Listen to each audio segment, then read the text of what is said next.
My name is Maria Juarez, and you're listening to In This Casa. Bienvenidos. In this podcast, I aim to memorialize and honor my husband David's memory by exploring conversations about life and what it's like in my casa, and hopefully in other casas as well.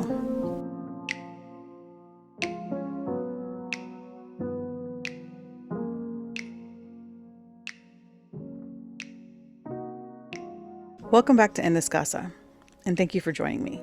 Today is Tuesday, March 19th. So it's 2 days after David and I's 12th wedding anniversary. And it's the first wedding anniversary that I spent without him. And last week was an extremely difficult week for me. Sunday was an extremely difficult day. Yesterday was extremely difficult still. Today, also difficult, but I've had some conversations with God, had Bible study last night, and I'm feeling a little stronger today. So I'm grateful for that.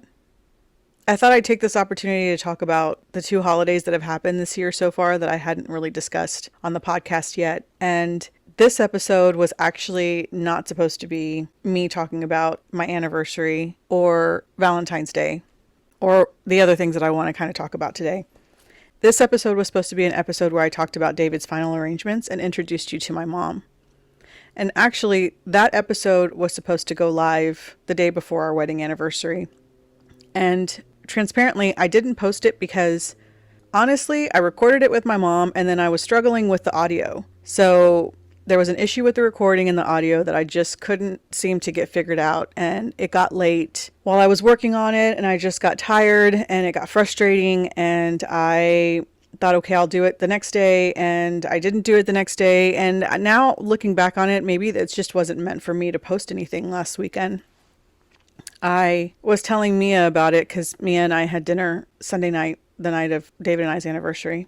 Just the 2 of us, we went to go have ramen, and I was telling her that, I kind of felt bad that I hadn't posted an episode, especially since the weekend before I told you guys I will post an episode every week, which is my intention. But the next week was really, really rough. And then I took it as a sign that I could just not get the audio together. I don't know what was going on. It was just problematic. So I decided to give myself some grace. And then I realized, David sends me signs a lot, or I feel like he does. And one of the signs he sends me is in the form of 1s, 11s. And I was telling Mia that I realized that last weekend's episode would have been my 11th episode. So it kind of felt fitting that I ended up giving myself grace, that it landed on the weekend of our anniversary. It felt like a sign from David to just give myself a minute. So I took it. So this week's episode was going to be that episode, which again was supposed to be about final arrangements and introduction to my mom. But over the next few episodes, I'm going to kind of post them out of order of what I had originally planned. So don't get confused when I'm kind of jumping back and forth between 6 months after losing David and 7 months after losing David. That'll happen over the next few episodes, and then hopefully the timeline will straighten out. But right now we are exactly 7 months and 1 week since I've lost David. And it's been a really busy year. At this point, I've talked to you about January and what January has looked like. I didn't really touch on February much yet. There's probably, I guess, not a lot to say about February, or that I can remember to say at this point, except maybe touching on Valentine's Day. Valentine's Day was hard. David and I, for the past 10 years on Valentine's Day, would go to our favorite restaurant, our favorite Japanese restaurant in Bishop Arts District called Zen. Every year, the owner, Michelle, does a prefix menu for Valentine's Day, and we love the menu. And so it was our tradition to go there every Valentine's Day. And that's what we've done for the past decade. And even in the past years, we had shared that experience with our girls and my mom, and had even taken them with us on Valentine's Day. But the last Valentine's Day, we spent just the 2 of us.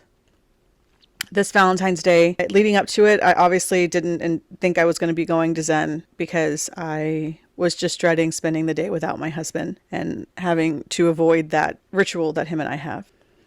And then the week before, I believe it was the Friday before Valentine's Day, I woke up that morning and I just thought differently, I guess. And I texted Michelle, the owner, who's a dear friend, and I asked her if she thought I was crazy if I wanted to come do the prefix menu by myself. that I just wanted to come and sit at the sushi bar in front of her station and just have dinner alone. And she said no. She was amazing. And she said, absolutely, come on. What time do you want to be here? And so that's what I did on Valentine's Day. I went and saw my husband at the cemetery. And then I went and had our Valentine's Day dinner by myself. So now it's March. And David and I got married on St. Patrick's Day in 2012. We got married on St. Patrick's Day because our thought process was, we picked the day because in our head we were like, well, if we're not throwing a party for our anniversary or don't want to make plans, on St. Patrick's Day there's always a party going on. So it'll be easy to celebrate. So we got married on St. Patrick's Day, and we got married at the cemetery in the garden where his mom's placed.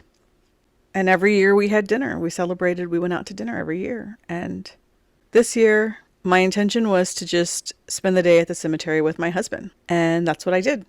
I got up, got myself together, and picked up coffee and went and got myself set up and sat with David. Then when I was done, I came back home and I got into bed and I sulked for a while and I waited for Mia to get here. And then Mia and I went to dinner. And I felt like mentioning these two occasions might be a good opportunity for me to talk about something that I've been wanting to discuss on the episode in regards to my grief that I have been discussing with my therapist since I lost my husband. Obviously, losing my partner in life has been a struggle for me and would be a struggle for anyone. I'm not extraordinary in that case, which is exactly why I want to talk about this, because I'm sure that I'm not extraordinary in the fact that I am getting up and moving every day still. And it's not easy. Some days I get up earlier than others. Some days I get up easier than others. Every evening is a struggle for me. Throughout the day, I miss my husband and I cry.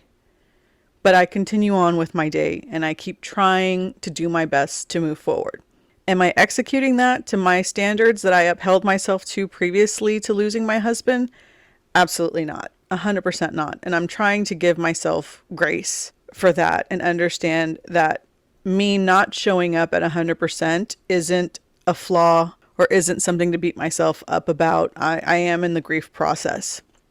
But me also understanding that I can easily beat myself up about grief and or my grief specifically, and not showing up the way that I used to show up, or maybe to my own standards. I'm understanding, I'm starting to feel the impact of life moving on and people having an expectation of me like I have of myself to like get back to the status quo and get back to how I used to be prior to David dying. And I'm not the same person I was prior to losing my husband. There are parts of me that are still the same, but I'm definitely not the same person that I was. And I don't imagine that I will ever be 100% that person anymore.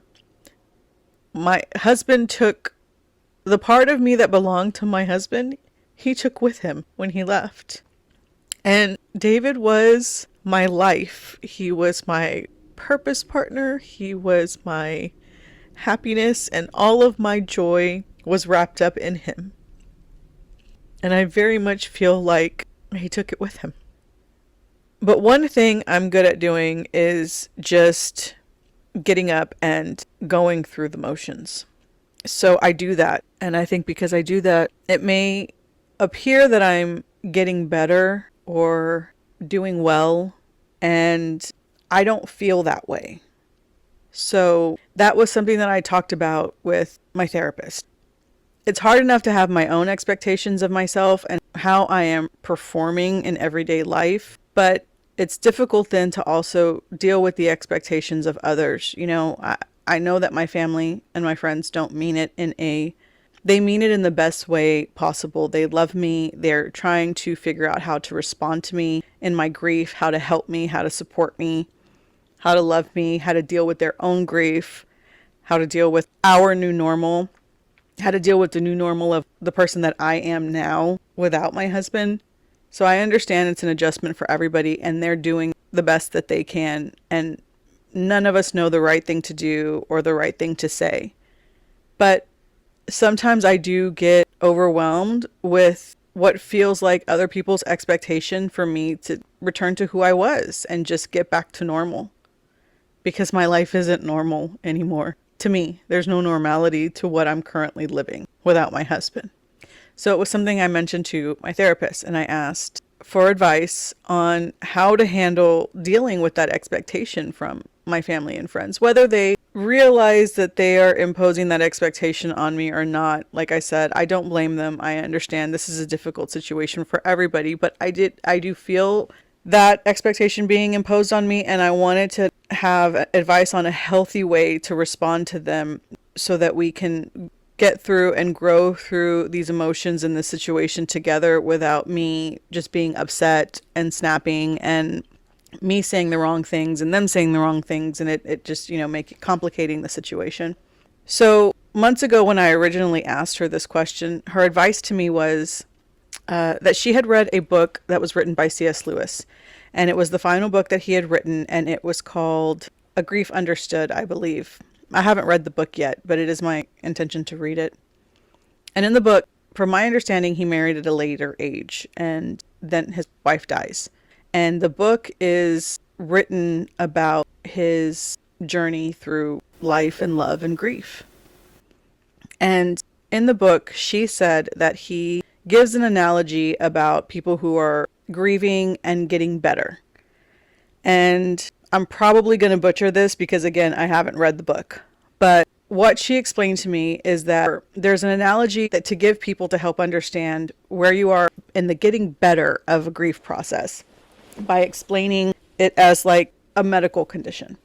So what she said is that I could explain to people that I'm not what people seem to think about getting better. Sounds to me like when you have appendicitis, right? Okay, so we all have an appendix and none of us know it's there. We don't feel it. We're not aware that it exists in our body.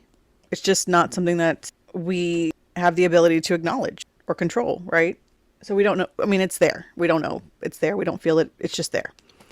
And then one day it gets infected and it becomes inflamed.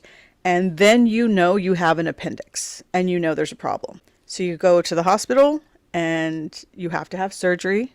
They cut you open and they remove it. They close you back up and then you have to heal. You have to get better. You have to recover from the surgery, from the removal of your appendix. And you do get better. Once you're done healing, yeah, you have a scar on your abdomen, but you feel exactly the way you felt before your appendix became infected in the first place. You feel no different because you didn't even know it was there to begin with. So you're just better. You are literally better. In grief, my experience is not like that kind of getting better. My experience is more like if I had a limb that needed to be amputated. Let's say that my leg needed to be amputated from the knee down. So they take my leg and then I have to heal from the surgery. And then after surgery, I start using a prosthetic leg or crutches or a wheelchair. Some avenue to cope with the loss of my leg. And am I getting better? Yeah, because I'm moving around. I'm utilizing these coping mechanisms to move without my leg. But at the end of the day, when I get home and I'm alone and I shower and I get in bed and I'm changing my clothes and all the things that I do not in front of people, my leg is gone. It will never come back. My leg will never come back. Can I learn to function without it? Yes, but it's gone. And that's how I'm getting better. And I used that analogy and explained it to my family and friends. And I feel like it helped a lot in those months to have them understand how I'm doing and how my grief is progressing. 7 months later, I went back to my therapist and talked to her because I felt like I gave this analogy to my family. And months later, it doesn't hold up anymore, right? Because they heard the analogy months ago. And months later, they're like, okay, well, you were getting better then, so now you should be fine, right? Like, now you've got your crutches, now you've got your prosthetic leg, now you've got your wheelchair, you're moving around. So you're, now you should really be better. And we talked about that, and she helped me to expand upon that analogy so that I could explain to my family and friends that if I truly was a person who had to have my leg amputated, then I would be in months of rehabilitation, learning to walk again with my coping mechanisms. And once I do start walking well again with my new coping mechanisms, I would just be walking for a long time. I would not be moving the way that I moved previous to having my leg taken. I wouldn't be running. I probably wouldn't be jumping. Not to say that I wouldn't be doing those things at some point again in my life down the road. Possibly those things would be in my future. Possibly I would compete in the Paralympics in the future. But those things would not be happening 7 months after losing my leg. I would still heavily be recovering and rehabilitating and trying to get used to this new limb, this new normal, this new normal. So 7 months in, I feel like that is analogous to where I am right now. I am still recovering, still trying to figure out how to move forward, still trying to imagine that I could ever possibly feel joy again without David. I haven't gotten better. I'm not doing well in my book. I'm just continuing to live for my husband, for my girls, for my family. I'm doing my best because that's what my husband would want, and that's what my girls need and deserve. And I love my people, and so I'm trying to continue to love myself for them. I have to remind myself of a quote that my youngest sister, Bernice, sent to me early on after I lost David. And it says, if all you have to give is 30% and you gave 30% today, then you gave 100%. And I have to remind myself and give myself grace and give myself credit for giving 100% of my 30%. Because every day is a battle, but I am fighting it day after day. I'm still in the game, and that's the best I can do right now. So that's a look at what's going on in my casa right now. And you can come back next Saturday and we can continue to talk about what it's like in my casa. And if you'd like to talk about what it's like in your casa with me, send me an email. I'll talk to you soon.